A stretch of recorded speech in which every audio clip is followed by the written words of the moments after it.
Did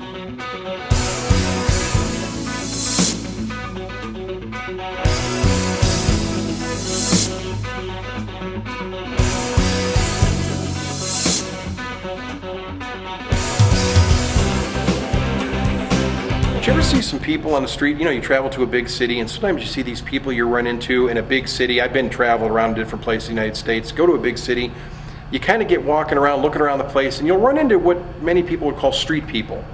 People that seem to maybe panhandling for a little bit of change, sitting on a street corner, playing some music, and people drop money into their guitar case or whatever, or some people just walking up and down the street kind of mumbling to themselves, and you know they're not coherent and there's something wrong, but you can't quite pinpoint what it is. I know we've all had that experience. Well, the movie I'm going to talk to you about today in our Jiminy Critic review is called The Soloist. And basically, I saw an early preview of this movie, and I really did enjoy this movie. I want to tell you a little bit about it. The Soloist stars Robert Downey Jr. as an LA Times reporter, and it stars Jamie Foxx as a guy named, I'm just going to give you his full name because a couple times in the movie he says this, and there's a reason why he says it's kind of humorous. Nathaniel Anthony Ayres Jr.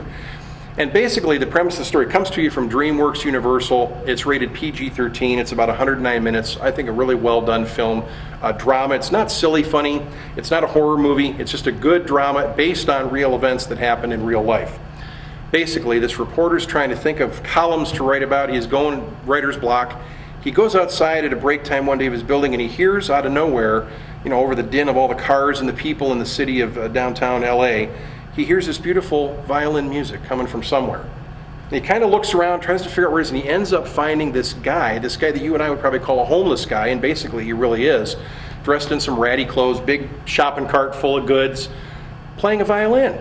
But he's playing beautiful music on a 2-string crappy violin that he got from somewhere. And it intrigues him so much that all of a sudden he decides, you know what, I want to find out more about this guy.